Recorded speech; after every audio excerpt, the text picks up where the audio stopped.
Welcome to Still Surviving and Walking in Your Purpose. I'm your host, Gigi Blackshear.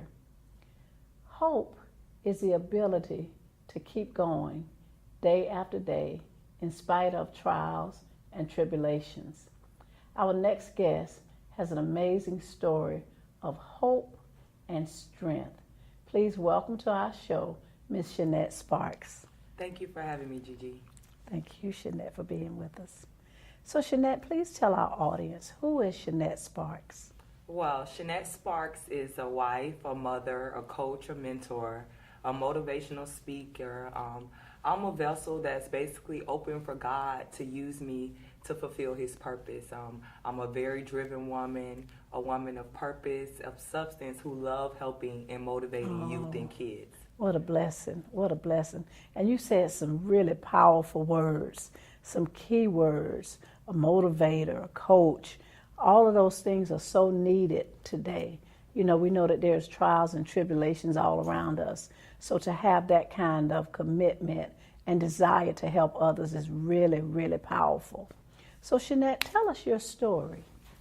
Well, in 2008, I was diagnosed with a horrible disease called lupus. And at that point, I was playing Division I basketball at UNF. I loved playing basketball. Growing up as a girl, I served in my church. I did Girl Scouts, but I played basketball. I'm tall. I'm like 5'11", so everybody knew me as Shennette who played basketball.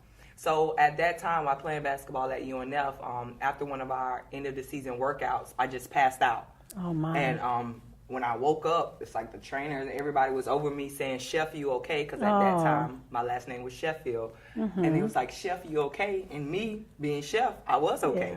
Because I was a girl always who was strong in my faith. And my favorite scripture and my motto was, "Only the strong survive." Yes. So at that point in my life, I thought I was okay, not knowing that all along it was a horrible disease called lupus eating away in the inside of your me. Body. And then after about 3 or 4 months of testing, they told me I had cancer. They thought I had thyroid disease. I was 18 when I was going through this, 18 and 19. So up young. here in Jacksonville, away from my parents. And they were just telling me all these things like, we need to send you here. We need to send you here. And then eventually they diagnosed me with lupus. And the doctor asked me, do you know lupus? And I was very kind of laughed to myself because it was ironic that I knew lupus, but I didn't know lupus because I had a classmate in high school who missed 3 months of his senior year with lupus. But we never took the opportunity to really get to know talk about or it. know what lupus was. Right. But now I had lupus. So then I had to learn what lupus was. So you had heard of it, but you didn't really know all the details about the disease. And then that's what became my mission. Okay. That I was going to know lupus. That if this was a disease that this doctor was going to diagnose me with, that I, being the woman I was going to be educated for one about it, because education, knowledge is power. And I've learned that if you learn anything, if you learn how to do it, you can also learn how to overcome it. But also, when you learn what to do right, we learn how to get healthy, we learn how to do better. And that's what I learned through the process. So I went on for years, about 8 years battling lupus. I had a mild heart. I love what you said. You took responsibility. Yes, ma'am. Instead of allowing the disease to take over. You took over. Okay, yes, I have this, but I'm still in control of my body. I'm still in control of me. And by educating yourself, then you were able to help yourself get better. Yes, ma'am. That's powerful. And not only educating myself, but educating others. I started First Coast Lupus Fight in the process through battling with lupus. And basically my campaign with that, it was to transform lupus from a death sentence into an eternal beacon of hope. And what I learned through the research in lupus, a lot of people I met who had family members or people with lupus, they always say, you know, I had a cousin who died from lupus. I had a sister who had lupus. And I told God, I didn't want people to say that about me. Yes. If I had to be the longest person living with lupus, then that's what I've been. And I just prayed, but I also did the work that it took. I also, like you said, took responsibility, not only for having the disease, but a lot of my actions. I made sure that I changed the way I was eating, because a lot of things that you eat contribute to flares up. Yeah. I made sure that I drank more water. I made sure that I exercised the way I needed to exercise. Being a Division I athlete, I couldn't lift weights and train like I did before. I had to make sure I was doing exercise that will make me be able to be the person I could be. One of the things you said was so important. You said you went to work. You had your faith, but you also went to work. And we know that scripture, faith without works is dead. Amen. So you didn't just lean on your faith, but you also did the things that you needed to do to keep that faith active, to keep that faith moving. And it's so powerful that you didn't just think about yourself. You know, lots of times when we're dealing with something, we internalize it and we turn inward. But it sounds to me like you took the disease that you had, and instead of turning it inward, you turned it inside out and used it to help other people. And that is so powerful. And that's where we get victory. When we get to that place where we can use those painful things in our life, those hurtful things, to help others, that's when we know that true healing has taken place. That's when we know that deliverance has come. Even in the midst of what you were still dealing with, you wanted to help others. And God honors that. He can use that because it's not about us. We know that the things that we go through and survive, those things are not for us. Those things are for us to use as a testimony to help somebody else, because there's somebody else that's dealing with lupus and they believe that it's a death sentence. They don't believe that they can live. But as soon as they got that diagnosis, they thought my life is over. But you are a living example that your life is not over. And sharing that message is so important. And that's what Still Surviving and Walking in Your Purpose is all about. It's about sharing those stories. We have gotten away from telling our stories. And because we don't share our stories, others don't get the help that they need. And that's why even God put me in the arena of helping youth. And that's where I'm able to be a light and a testament of my story and of strength and overcoming, because I come from where only 2% of African-American girls even get a college degree. So the fact that I have a college degree, but I also battled a chronic illness and played Division I basketball in that midst, it's a testimony in itself. But it's not of me, it's of what God is able to do through somebody like me.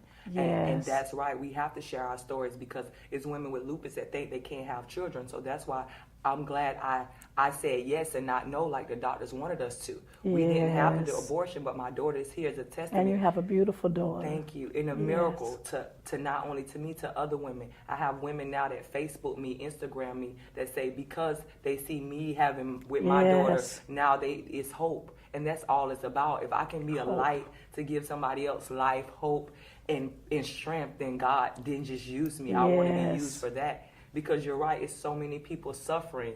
And like, I deal with a lot of youth and they suffer a lot. They need to know the love, but they also need to know that there is love. There is a person, there is God, there is Jesus who can get us through anything and everything. A strength to draw on. And that's really what has kept me. My motto, like I said, was only the strong survive. And now when I came into First Coast Lupus Fight, I changed it to only the strong will survive, because it's what we will do. It's our attitude that will impact our altitude, always. Wow. So I always encourage people to be bold, to be beautiful, but be who they were created Be to who be. you are. And that's it. Yes. We don't have to wear makeup to cover up. No. We don't have to put on all this stuff. If you have inner beauty, just let it shine out and radiate, and God will do the rest. Yes, He will. Shennette, thank you so much for sharing your powerful story with us. It has been a blessing to me, and I know it's been a blessing to our audience. So thank you so much. Thank you. We're going to come back and find out what's next for Shennette Sparks. We are back with Miss Shennette Sparks. Shennette, tell us what's next for you.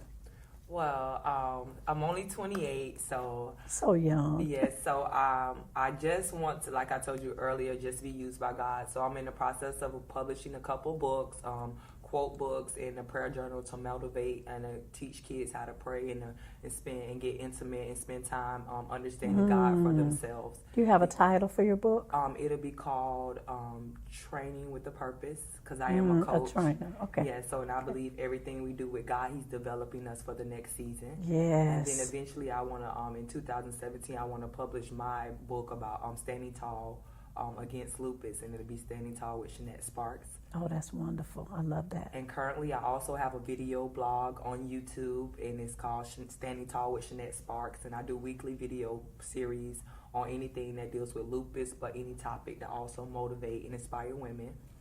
I also am open to speak. I go to speak for youth. I speak at a lot of basketball games, and they can book me at my Gmail, ShenetteSparks@gmail.com. You can find me on Instagram _Shennette Sparks, and my Facebook page is the most where I'm getting a lot of hits. And that's going to be Sparks Change. And eventually, in a couple of years, I plan to run for school board here in Jacksonville. Wonderful. To be able to hopefully make an impact. And then also what we do on the First Coast Lupus Fight, annually we host a Laps for Lupus Walk at Ed White in the month of May. So stay tuned. Be definitely sure to look for that. We'll sell our T-shirts, like I was saying, with our Transform Lupus motto that was last year. And we'll be just doing that. And part of our proceeds, we do donate to the Lupus Foundation of America, because I am an advocate for them as well, from the Northeast Division of Florida. Absolutely wonderful. Shennette, you are an amazing, amazing young woman. Thank you so much for sharing your story with us. And thank you for having me. God bless you. God bless. Still Surviving and Walking in Your Purpose was created to bring hope and encouragement. Still Surviving and Walking in Your Purpose wants everyone to know that even though there are trials and tribulations in life, that is not the end, that you can not only survive, but that you can also thrive.